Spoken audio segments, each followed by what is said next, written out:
À l'écoute de l'ERTM, il est 13h à Tessalit, la même heure partout au Mali.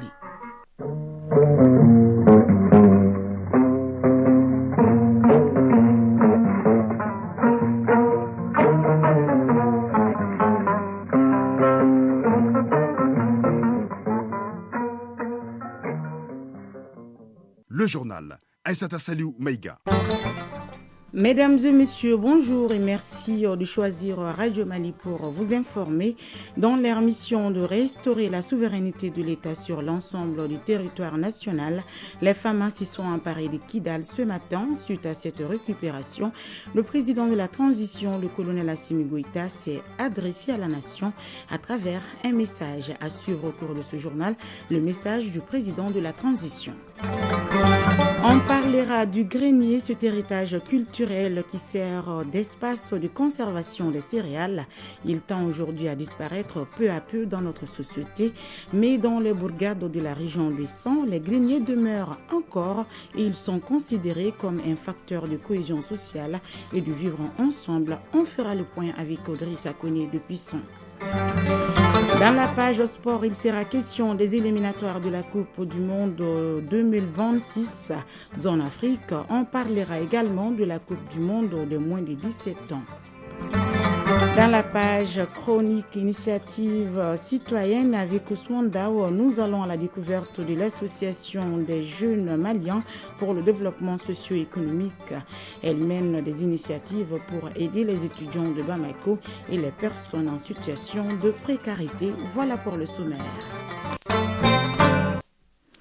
Mesdames et messieurs, une fois de plus, bonjour et bienvenue aux informations. Je vous le disais à l'instant dans les titres, dans leur mission de restauration de la souveraineté de l'État sur l'ensemble du territoire national. Ce matin, les FAMA s'y sont emparés de Kidal suite à cette récupération. Le président de la transition, le colonel Assimi Goïta, s'est adressé à la nation à travers un message qui a été lu ici à ORTM 1 par Ibrahim Traoré. Mes chers compatriotes, en application de la résolution 2690-2023 des Nations Unies, aujourd'hui 14 novembre, grâce à Allah, en raison du courage, de la détermination de nos femmes, un raid a été mené depuis quelques jours en direction de Kidal et de lourdes pertes infligées aux groupes armés terroristes. Aujourd'hui, nos forces armées de sécurité se sont emparées de Kidal. Notre mission n'est pas achevée. Je rappelle qu'elle consiste à recouvrer et à sécuriser l'intégrité du territoire sans exclusive aucune, conformément aux résolutions du Conseil de sécurité. Encore une fois, je tiens à rendre hommage aux victimes civiles et militaires tombées au champ d'honneur. Je rappelle que cette opération ne poursuit aucun intérêt particulier autre que la sauvegarde de notre Mali, un et indivisible, et n'a pas d'autre but que la lutte contre le terrorisme et la sécurisation de notre pays. C'est pourquoi son action est soutenue par l'ensemble du peuple malien. Dans les jours qui viennent, nos FAMA poursuivront leurs interventions et bénéficieront de toute la confiance de notre vaillant peuple. Enfin, dans ces circonstances, la cohésion nationale est une bénédiction supplémentaire pour nous FAMA. Ensemble, nous ferons le Mali courant. Qu'Allah bénisse et protège les Maliens.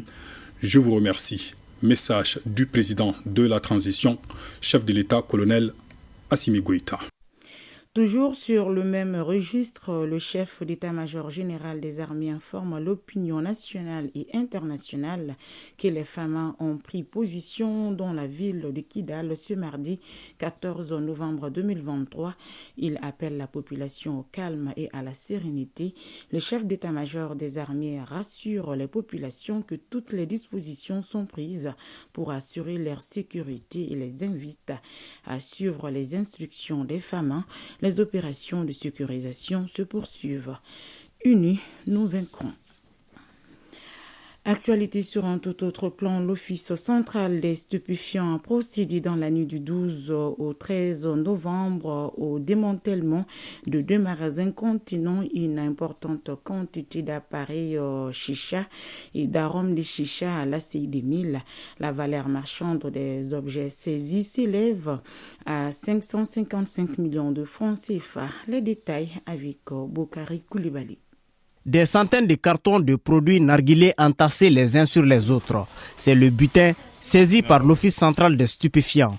Une importante prise dont la valeur marchande est estimée à plus de 550 millions de francs CFA. Commissaire de police Aminata Chiaka Kone, chef d'antenne de l'Office central des stupéfiants de la rive gauche du district de Bamako. Dans la nuit du 12 au 13 novembre 2023, nous avons procédé à une saisie importante de plus de 3000 cartons d'arômes et plus de 300 d'appareils chicha dans un dépôt temporaire à l'ACI 2000. C'est suite à nos surveillances quotidiennes sur le terrain.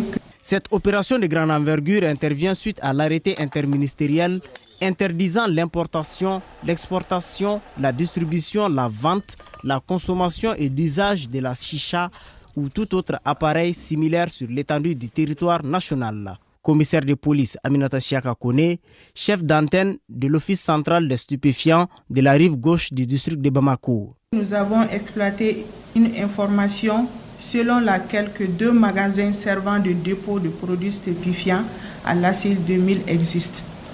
Aussitôt, nous avons conduit une mission pour procéder au démantèlement et saisie de ces produits stupéfiants et appareils. La valeur marchande de ces produits est estimée à plus de 555 millions de francs CFA. Selon les responsables de l'Office central des stupéfiants, un suspect est interpellé. L'enquête en cours devrait déterminer d'autres suspects impliqués dans ces trafics. Direction 100, le grenier est un espace de conservation des céréales très prisé depuis la nuit des temps dans les pays subsahariens, mais avec la dislocation des grandes familles et la baisse significative des productions, cet héritage culturel disparaît peu à peu de nos architectures familiales. Dans la région de 100, outre les agglomérations, les greniers demeurent encore les principaux magasins de conservation des vivres. Dans certaines localités, le grenier est même considéré comme un facteur de cohésion sociale et de vivre ensemble. Drissa Kone et Seydou Kamena se sont intéressés au sujet et c'est le dossier de ce journal.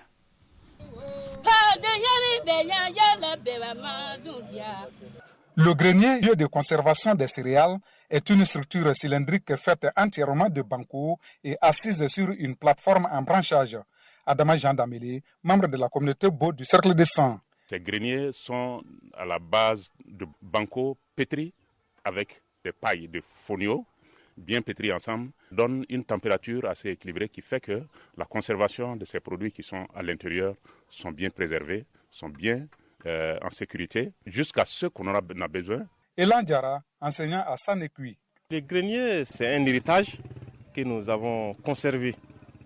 Et jusque-là, nous pensons que c'est le lieu idéal pour garder les semences.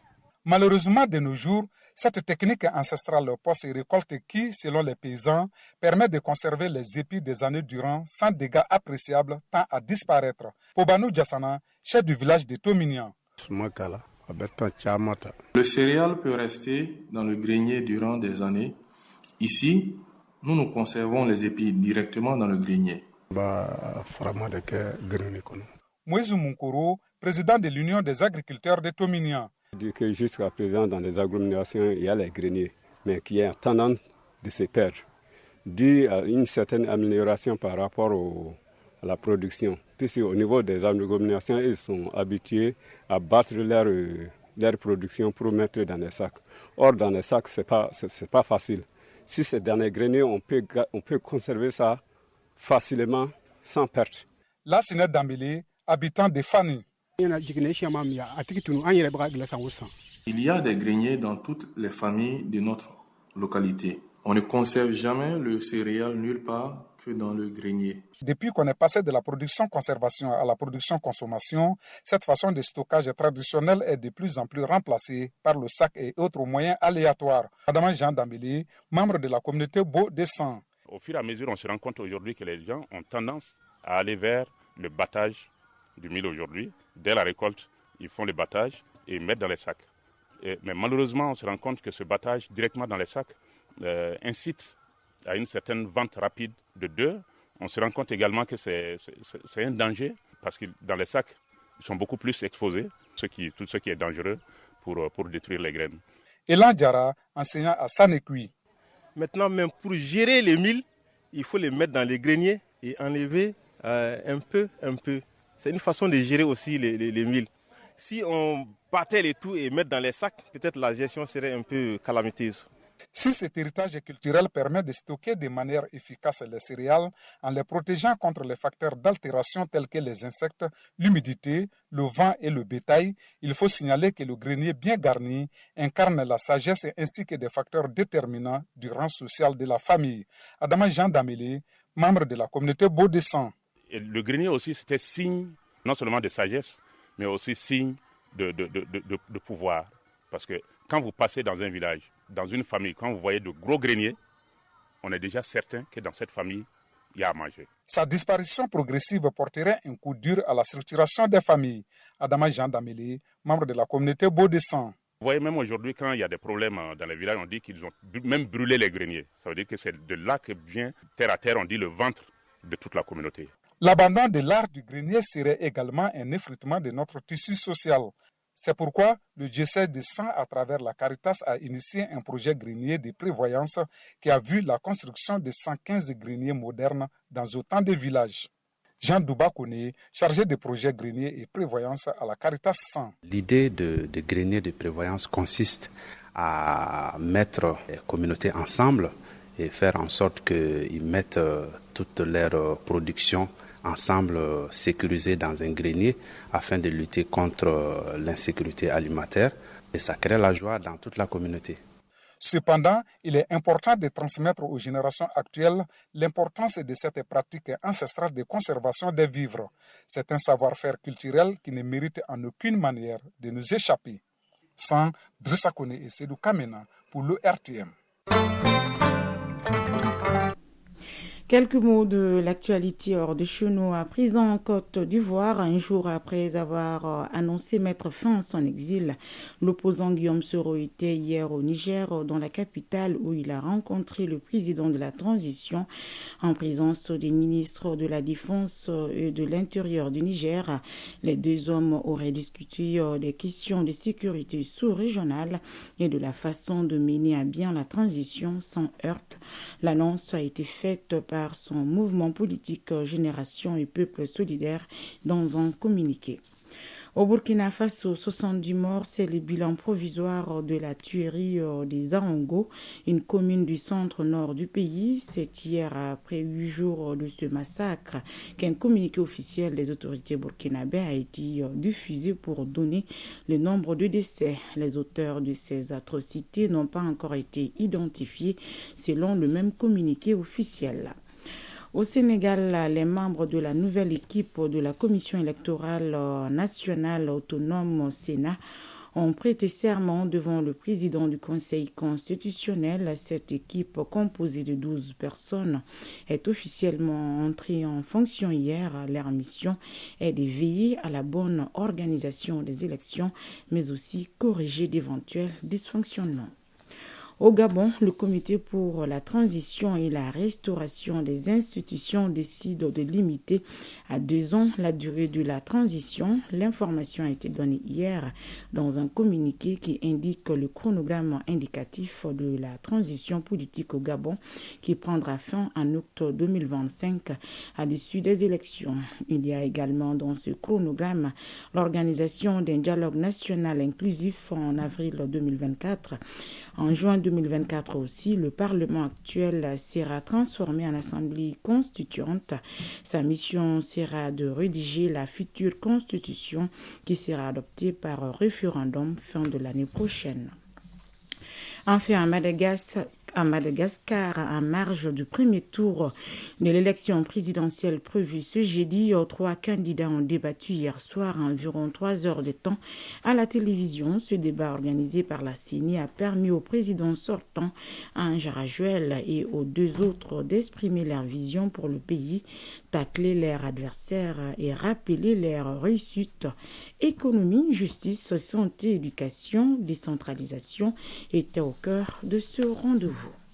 La page sport.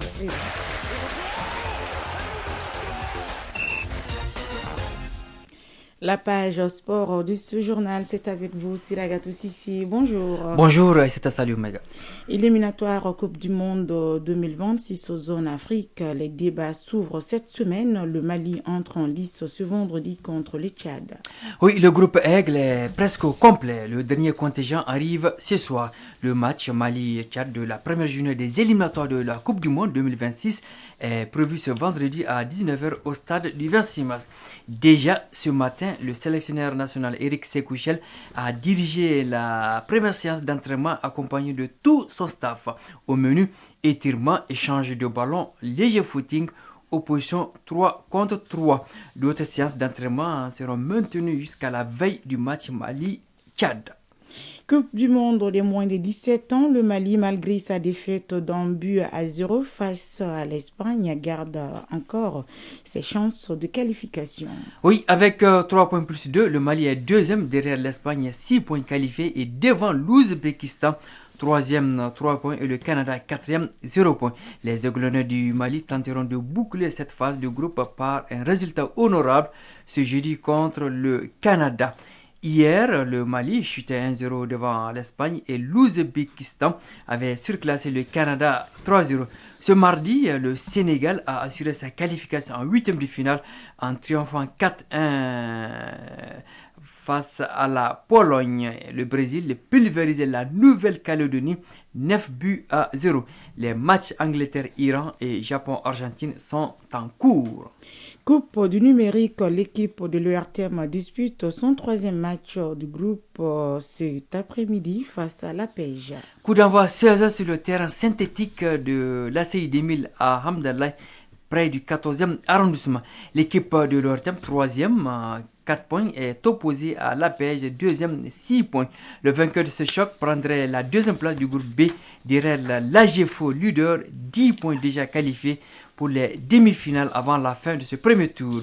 Hier, l'équipe de Bozola a reçu le message d'encouragement du directeur général de l'ORTM, Hassan Baba Djombele.